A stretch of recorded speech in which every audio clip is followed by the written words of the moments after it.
Hello, నేను మీ Sesha Rao. Ola, Uber, Rapido ఇవి మనం రెగ్యులర్గా వాడేటువంటి సర్వీస్ పోర్టల్స్. క్యాబ్స్ కానీ, ఆటోలు కానీ, టూ వీలర్స్ కానీ రెంట్కి పంపిస్తూ ఉంటాయి.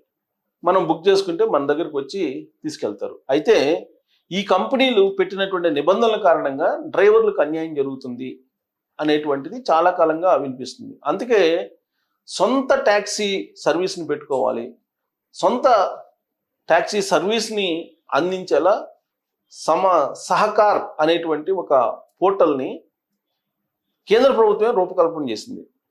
ఈ సహకార్ అనేటువంటి పోర్టల్ ద్వారా మీరు ఓలాని, ఊబర్ని, ర్యాపిడోని పోర్టల్స్లో ఎలా అయితే బుక్ చేసుకుంటున్నారో వాహనాలని, అదే తరహాలో ఈ సహకార్ అనేటువంటి యాప్ ద్వారా బుక్ చేసుకోవచ్చు. అయితే దీనివల్ల బెనిఫిట్ ఏంటి అనుకోవచ్చు. రాబోయేటువంటి రోజుల్లో ఓలా అలాగే ఊబర్, ర్యాపిడో దోపిడీ ప్రైవేట్ సంస్థలు ఇవి. ఈ దోపిడీ తగ్గేటువంటి అవకాశం ఉంది. దానివల్ల ఎవరికి బెనిఫిట్ వస్తుంది అనొచ్చు మీరు. వినియోగదారులకు బెనిఫిట్ వస్తుంది, ఎందుకంటే టారిఫ్ తగ్గిపోతుంది కాబట్టి. డ్రైవర్లకు కూడా మేలు జరుగుతుంది. ఎలా అనొచ్చు. ఇప్పుడు ఊబరు, ఓలా లేదంటే ర్యాపిడో దాంట్లో డ్రైవర్లకు ఏంటి షేర్ పోతుంది. డ్రైవర్లు సంపాదించినటువంటి సంపాదనలో కంపెనీలకు షేర్ పోతుంది. ఆ షేర్ పర్సంటేజ్ ప్రకారం వాళ్ళు తీసుకుంటారు, రకరకాలుగా తీసుకుంటారు వాళ్ళు, కంపెనీలు వాళ్ళు. అయితే ఆ షేర్ తీసుకోకుండా కేంద్ర ప్రభుత్వమే ఈ సహకార అనేటువంటి యాప్ ద్వారా సర్వీస్ను అమలు చేసి డ్రైవర్లకే ఆ అమౌంట్ కమిషన్ లేకుండా జమ అయ్యేలాగా చేస్తుంది. దాంతో ఆటోమేటిక్గా డ్రైవర్లు తమ వాహనాలని తక్కువ రేటుకే వినియోగదారులకు అందించేటువంటి అవకాశం ఉంటుంది. ఇలాంటి సౌకర్యాన్ని ఇప్పటికే కేరళలో సొంతగా రాష్ట్రం నిర్వహిస్తూ ఉంది. తమిళనాడులో కూడా ఒక ప్రయత్నం చేసింది. కొన్ని రాష్ట్రాల్లో చేస్తూ ఉన్నారు.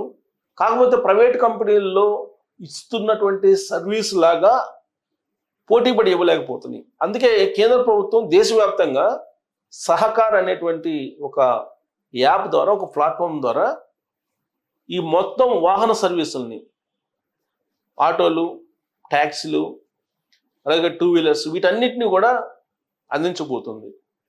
ఇది ప్రైవేట్ కంపెనీలని ముంచేటువంటి యాపా, లేదంటే ప్రైవేట్ కంపెనీల ముందు వెలవలబోయేటువంటిదా అని అంటే రాబోయేటువంటి రోజుల్లో ఒక యుద్ధం అయితే జరగబోతుంది. ఈ ట్యాక్సీ యుద్ధం అనుకోవచ్చు.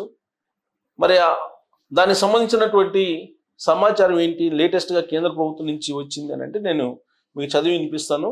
లేటెస్ట్గా వచ్చినటువంటి సమాచారం, దీని గురించి సమాచారం నేను చదివి వినిపిస్తాను. ఇక్కడ చూడండి. ప్రముఖ ట్యాక్సీ సేవల సంస్థలు ఓలా, ఊబర్, ర్యాపిడోలకు ధీటుగా కేంద్ర ప్రభుత్వం కూడా ట్యాక్సీ సేవల రంగంలోకి అడుగు పెడుతుంది. ప్రైవేట్ సంస్థలకు పోటీగా కేంద్ర ప్రభుత్వం సహకార్ ట్యాక్సీ పేరుతోటి కొత్త ట్యాక్సీ సేవలను ప్రారంభించనున్నట్లు ప్రకటించింది. ఇందులో భాగంగా బైకు, క్యాబు మరియు ఆటో సేవలను అందిస్తుంది. ఇప్పుడు ఏ విధంగా అయితే ఊబర్, ఓలా, ర్యాపిడో అందిస్తుందో అదే తరహాలో ఈ సహకార్ అనేటువంటి యాప్ ద్వారా, సహకార్ ట్యాక్సీ అనేటువంటి యాప్ ద్వారా మనకి కేంద్ర ప్రభుత్వమే సర్వీస్ని అందజేస్తుంది. పెద్ద కార్పొరేషన్లతో లాభాలు పంచుకోవాల్సిన అవసరం లేకుండా డ్రైవర్లు నేరుగా సంపాదించే ప్రత్యామ్నాయ రవాణా సేవను అందించడమే ఈ చర్య యొక్క ముఖ్య ఉద్దేశం.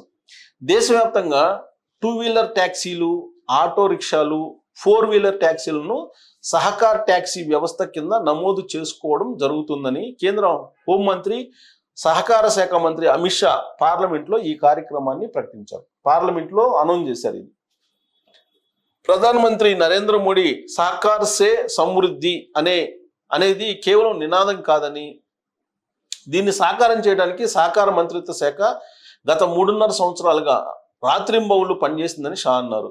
రాబోయే నెలల్లో సహకార్ ట్యాక్సీ సేవను ప్రారంభించనున్నట్టు షా పేర్కొన్నారు. సో పార్లమెంటు వేదికగా అమిత్ షా ప్రకటించారు. 3.5 ఏళ్ల నుంచి, 3.5 years నుంచి ఈ సహకార్ ట్యాక్సీ అనేటువంటి యాప్ని ఉపయోగించడానికి, ప్రజలకు అందించడానికి ప్రయత్నం చేస్తూ ఉన్నాం. త్వరలోనే దాన్ని ప్రారంభించబోతున్నాం అని చెప్పి అనౌన్స్ చేశారు. ప్రైవేట్ కంపెనీల మాదిరిగా కాకుండా ప్రభుత్వం మద్దతుతో నడిచే సహకార ట్యాక్సీ సేవ ద్వారా వచ్చే ఆదాయం అంతా డ్రైవర్లకే చెల్లుతుందని, ఇది వారికి ఆర్థికంగా ఎక్కువ ప్రయోజనం చేకూరుస్తుందని తెలిపారు. సహకార సేవ ద్వారా వచ్చే లాభాలు ఏ పెద్ద పారిశ్రామికవేత్తకు వెళ్ళవు. అంటే ఇప్పుడు ఓలా, ఊబర్, ర్యాపిడోకి కమిషన్ వెళ్తుంది కదా, డ్రైవర్లు సంపాదించిన సంపాదనలో అది వెళ్ళదు. ఇకన వాహనాల డ్రైవర్లకు మాత్రమే వెళ్తాయని అమిత్ షా స్పష్టం చేశారు.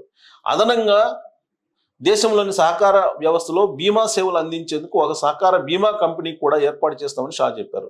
సో ఇప్పుడు మనకి ట్యాక్సీలకి బీమా ఉంటుంది, అంటే ఇన్సూరెన్స్. ఆ ఇన్సూరెన్స్ను కూడా దానికి కూడా ప్రత్యేకమైనటువంటి సహకార బీమా కంపెనీ ఒకటి ఏర్పాటు చేస్తామని చెప్పారు. తక్కువ సమయంలోనే ఇది ప్రైవేట్ రంగంలోని అతిపెద్ద బీమా కంపెనీగా అవతరిస్తుందని అన్నారు. ఈ కొత్త కార్యక్రమం ప్రయాణికులకు నమ్మకమైన మరియు తక్కువ ఖర్చుతో కూడినటువంటి రవాణా ఎంపికను అందించడంతో పాటు డ్రైవర్లకు సాధికారత అందించడమే లక్ష్యంగా పెట్టుకున్నట్టు అమిత్ షా వివరించారు. అంటే అటు డ్రైవర్లకి, ఇటు ఈ ప్రయాణికులకి ఇద్దరికీ మేలు జరిగేటువంటి కార్యక్రమం ఇది. ఇలాంటి సహకార ట్యాక్సీ విధానమే యాత్రి సాది పేరుతో పశ్చిమ బెంగాల్లో ఇప్పటికే నడుస్తుంది. పశ్చిమ బెంగాల్ దీది ఇప్పటికే నడుపుతున్నారు అక్కడ. ఇది మొదట్లో కోల్కతాలో మాత్రమే అందుబాటులో ఉండేది. ప్రస్తుతం సిలిగురి, అపన్సోల్ మరియు దుర్గాపూర్ వంటి నగరాలకు విస్తరించింది.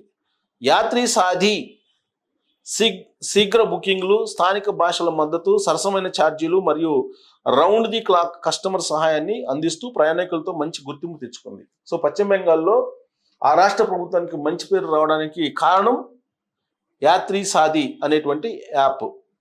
దాని ద్వారా ప్రయాణికులు సేవ పొందుతున్నారు. 2022లో కేరళ ప్రభుత్వం సొంతగా ఆన్లైన్ ట్యాక్సీ సేవ కేరళ సవారీని ప్రారంభించిన మొదటి రాష్ట్రంగా నిలిచింది. కేరళలో మొట్టమొదట దీన్ని కేరళ సవారీ అనే పేరుతో ఒక యాప్ నిర్వహించి సక్సెస్ అయింది.